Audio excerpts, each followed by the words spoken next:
Welcome to the Money, Balance, Joy podcast, where we help individuals and financial professionals have more fulfilling lives. Now, here is your host, Michael Secreta.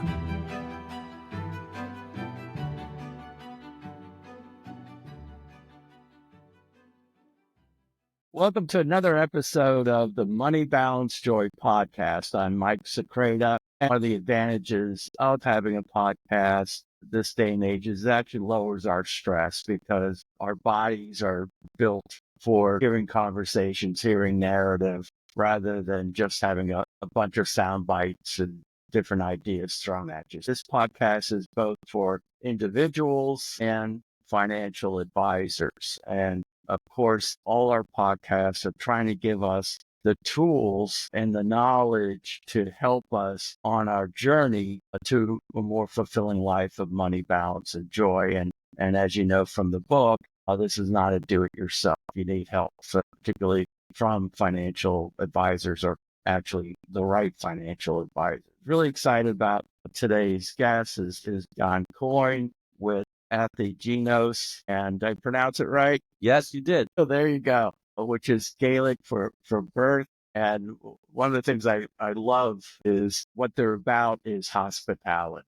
And as you know from my book, when I criticize the financial industrial complex, which certainly Athegenos is not a member of, it's not about hospitality, certainly with them. Now, John has been, a client, a competitor. He has many, many years of helping countless individuals have more fulfilling lives of money, balance, and joy through asset management platforms. And throughout this time, he's been a friend and an industry colleague, even when we were in competition. But that's not why I have John on. And the reason I have him on is his wisdom and ability to present ideas and concepts and actually action plans related to, again, having an asset management platform, how that helps people have more fulfilling lives of money, balance, and joy. We'll find out later. One of the things I love about his firm is how they morphed away from being your boomer daddy's asset management platform and all that entails for people, for the non-boomers. Let's get started. Hello, John. Welcome to our podcast. Thank you, Michael. It's great to be with you again. Terrific. So, John, we have inflation. We have all these contradictory reports on the economy. It's good, it's bad. Of course, national election going on right now while we're recording this. Just a lot going on for both financial advisors and for individuals or clients. So what are you seeing right now with all this tidal wave that's hitting everyone? Well, the first and most important thing I can tell everyone, once run a presidential election campaign in Pennsylvania in 1980, is to calm down. I think the most important lesson that I've learned, that was the year that I became a financial advisor also. Since then, I've obviously lived through quite a few election cycles, and in each one, there's an element of disinformation, but it has really reached a crescendo in this particular one. But the bottom line is this: presidential elections and politics in general have very little to do with the performance of markets. Markets have done very well in Democratic administrations. They've done very well in Republican administrations, and vice versa. For instance, in this past 4 years, the market's up almost 70%. That's not a bad return on your money, okay? So for somebody who had a horrible economy and did everything wrong, Bidenomics somehow has given us a soft landing. We're going to be okay, regardless of what types of activities the government engages in. The thing that we most hope for is a divided government. So regardless of who wins the White House, what you'd like to see is one party control the House and one party control the Senate. Because we have a tendency in those time periods to strike that balance that is important frankly, to most common sense Americans as it regards their economics. There is no one answer. There's compromise and thinking thoughtful solutions. So brinksmanship and shutting down governments and making decisions that have generational impact on the economy is usually kept in check. And I think that's essentially what we're going to see. So when I say calm down, just wait and see what happens on Tuesday. Somehow this place has done a pretty good job since 1776 of moving forward. I think we're going to continue to do so. Yes, certainly. Certainly talk about disinformation. There's certainly a lot of that regarding investing, regarding the markets, especially from these influencers, and that certainly adds to the stress people are having right now. So I like that. Let's stay calm. In my, which leads to, in my book, I talk about how financial advisors, many of them are just kind of think that the price of admission is enough for them to be great advisors, for them to help their clients. Price of admission being, oh, I have my licenses, I know how to do financial planning. But so much of having a fulfilling life is managing the 3 E's: emotions, emotions, and emotions. So it comes into play not only for individuals, but comes into play with financial professionals, that they let those emotions take over. How does the work you do with advisors, how does that help them both have more time for focusing on their clients' emotions and also help them better focus on their clients' emotions? So you said the word hospitality, and that was a very carefully arrived at phrase that we chose, because when you might have the opportunity to go with your family to a Four Seasons or a Ritz-Carlton, what it does is it creates the expectation of an experience. And what Athegenos tries to do is create that expectation and deliver on that experience for the financial advisor, and then ultimately for that investor. The sense of well-being, the sense of security. And the finest advisors, the greatest advisors that I've had the opportunity, you and I have both worked with literally thousands of advisors. And that 1% that you would hold up and say, wow, what an incredible person. They all share one thing in common: the ability to show empathy with the client and whatever their particular circumstances are, whether they're doing something out of joy or they're doing something out of necessity, or they're doing something that keeps them from making a bad decision, is what is at the heart of that advisor's role. If that advisor finds themselves in a situation where they are constantly burdened with what I refer to as non-revenue producing activities, things that take them away from focusing on the hospitality they want to show to their own clients, then unfortunately they're going to miss something, or that person is going to somehow feel neglected. And what we want to make sure of is not only when we have good markets like we've had, for instance, this year, but in time periods like I learned, and many, many of my colleagues learned in 0809, that when true financial panic sets in and people begin to fear for their lifestyle and people begin to feel for their security, that advisor does not have to worry about middle office or back office operations. They don't have to worry about communication. They don't have to worry about having incredible minds taking care of the portfolios and managing the selection and rebalancing at the appropriate times and doing everything they can to protect. Now, markets are going to do what markets do, and we don't control markets. And there is no magic ball. There is no soothsayer that's out there that's going to tell you how markets are going to perform. But when markets perform well or when markets perform poorly, based on what it is that client is trying to accomplish. And a key piece of our philosophy at Athegenos is that the marketplaces that we have served in the past are changing. And that change is going to evolve how we manage money. But in the past, what has been critical is whether you were in an accumulation phase or a distribution phase of your life, that that advisor has the time to help that client absorb the changes that are taking place because they can feel very comfortable that the assets are being looked after prudently and with a fiduciary lie. Absolutely. You gotta look at that change that's going on. And speaking of that change, when you think about it, most of the asset management platforms were kind of, they say started by advisors for advisors, but kind of started for boomers, by boomers, based on the markets, how they act and how the boomers act to those markets back when, 1980s or something like that. And I like how with at the Genos that you consciously looked at that and said, this is not just for the boomers, it's not just for the boomers generation of markets, but for all the others and the current markets.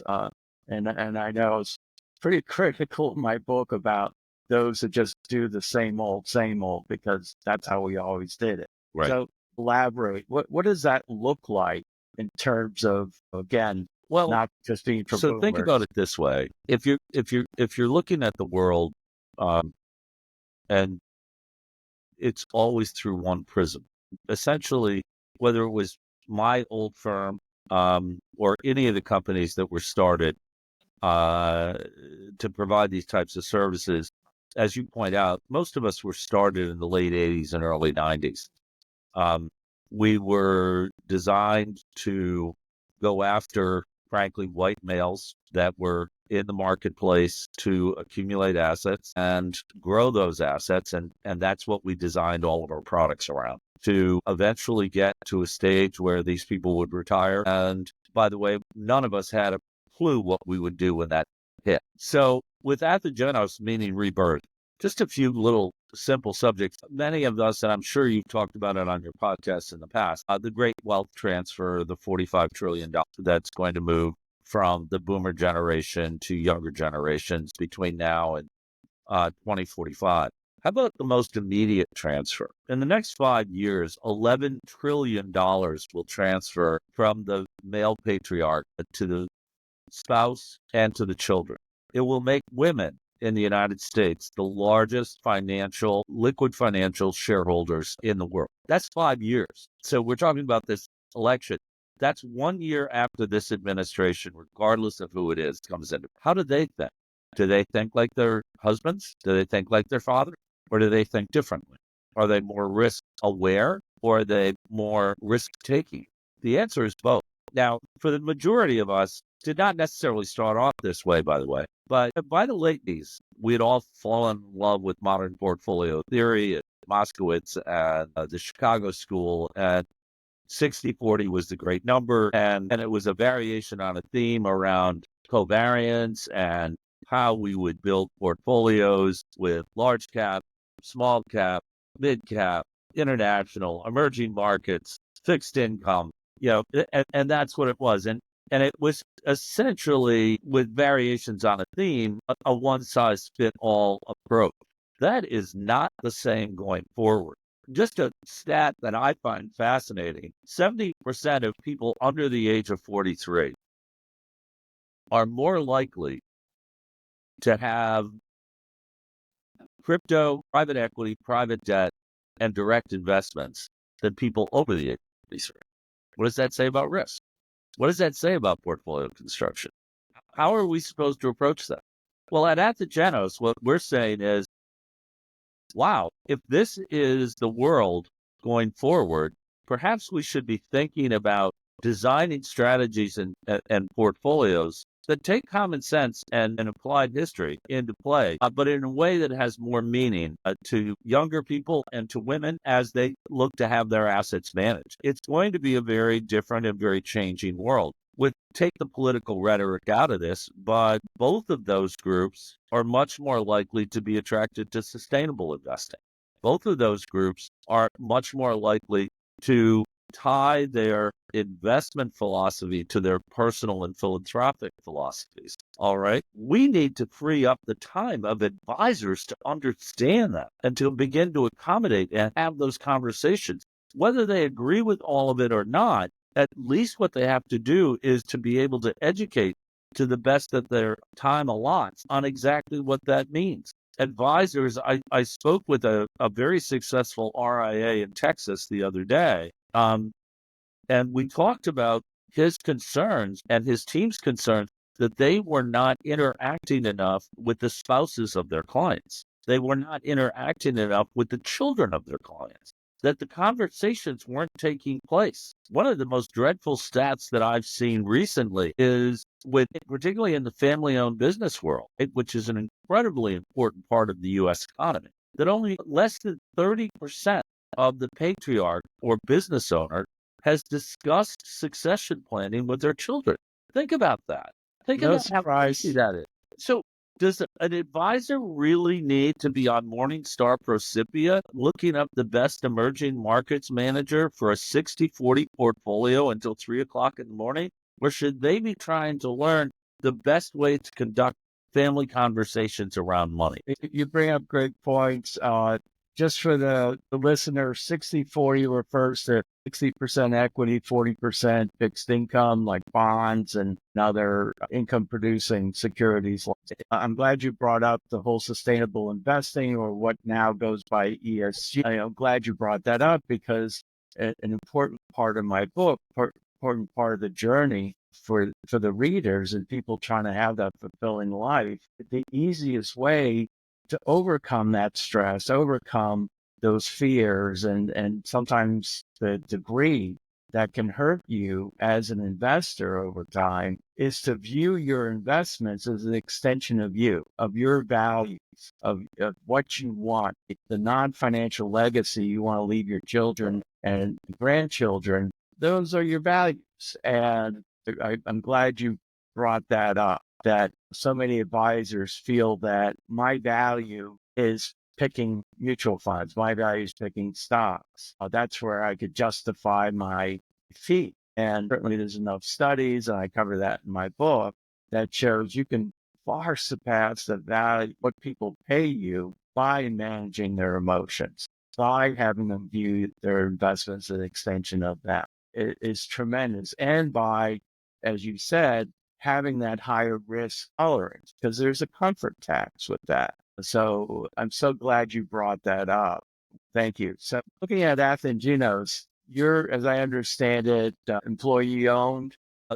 We are majority employee owned, and we hope to Okay. remain that way. Certainly you and I have experienced this personally with what's called the TAMP, or the asset management platform industry, is that most or almost all of the companies are either public companies or have grown through just acquiring other smaller firms. What do you feel is lost with that versus, in terms of helping clients, helping advisors, versus your structure right now where you're mostly employee owned?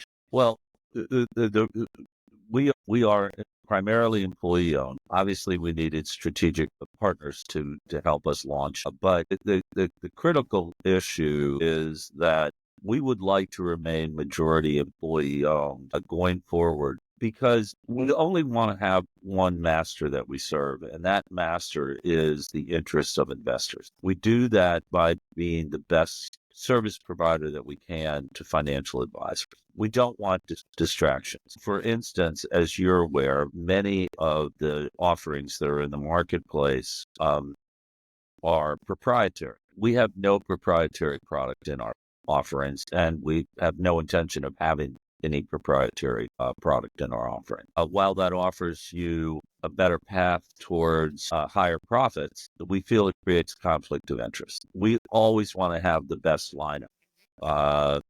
Whether you're with the Dodgers or the Yankees, there were still great players playing elsewhere this year in baseball. What we want to be able to do is pick an all-star team in the construction of our portfolios every time we go out the door. We have that freedom. We rely on strategic partners for services that otherwise we would have to build where we would prefer to rent. Unlike many other companies, we are only in this industry to serve investors and advisors through asset management. We do not want to be a technology company.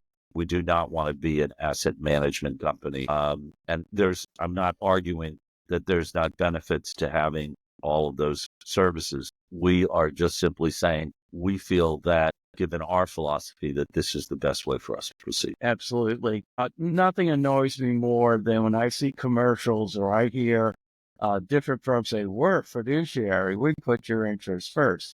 And it's just nonsense. I'm sorry. And that you cannot be on the same side of the fence as your client, the portfolio, the advisor or the platform, unless you can, whoever's not working well. And if you're doing it yourself, then there's a number of asset management platforms, your competitors, that have proprietary products. Why? Because their profit margins are better. And why do they need better profit margins? Well, they got to keep their shareholders happy. They have to, just make more money as the first priority.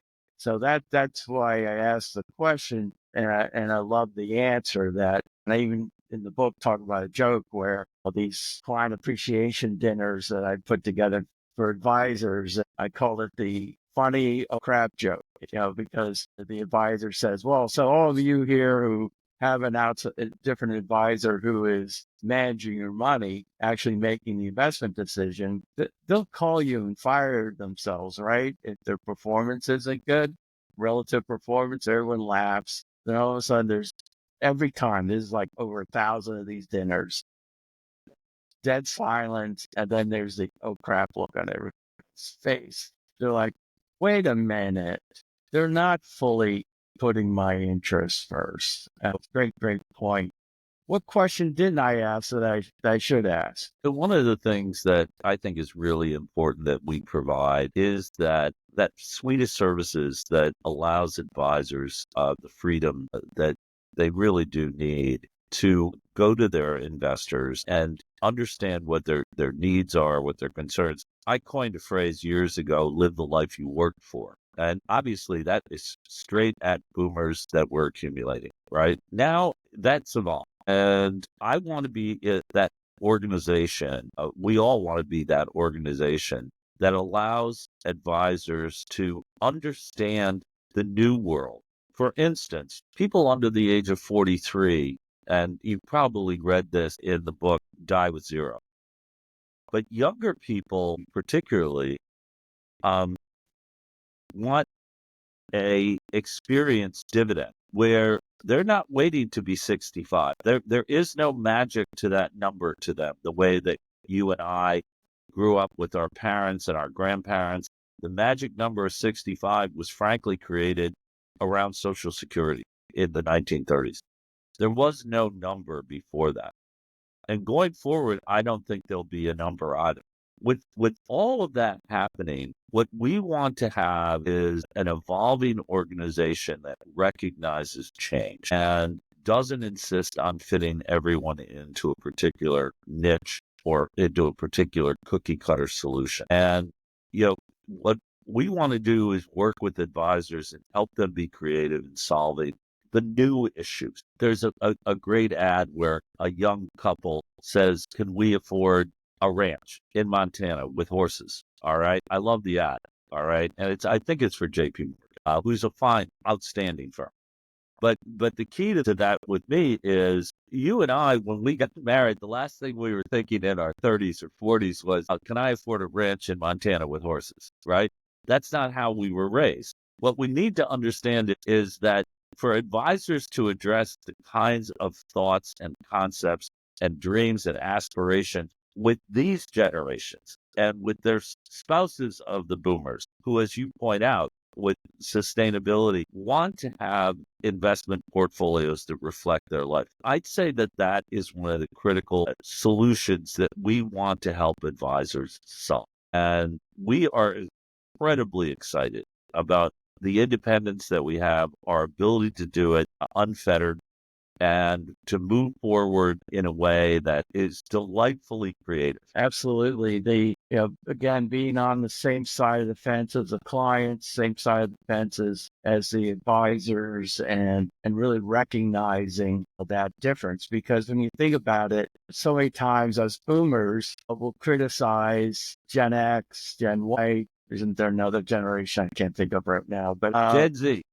Z, yeah.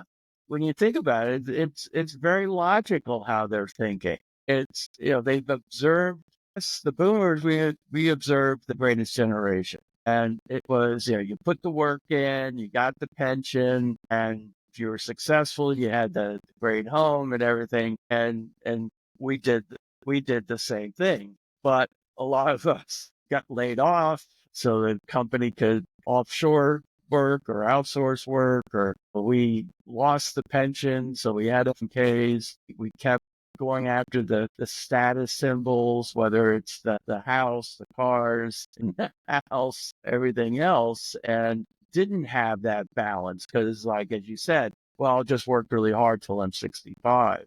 And the following generation saw that, and it's like, no, this is crazy. And I see people who parents died at 40 or 50 and didn't have any kind of life. So that's the whole reason I wrote Money, Balance, Joy, is because people are demanding that now. They want their status as experiences rather than that car or even a home. And you're so right. You need a platform. You need a platform that helps advisors really work with that different generation. So really excited about your company and the work that you do. Well, see, it's over. I told you this wouldn't be too painful for you. It was great, Michael. Thank you so much for having me. Yeah, I mean, you had great, as expected, great enlightening ideas. You weren't focused on the old ways, but focused on the new ways, and really having that intelligent understanding of the need to always be changing to match the needs and the personalities and the emotions and the wants and desires of each generation. I know you guys are going to do a great job. I think we have individuals or financial advisors that agree with me on that assessment of your ideas and conversation. What should be the next step for each?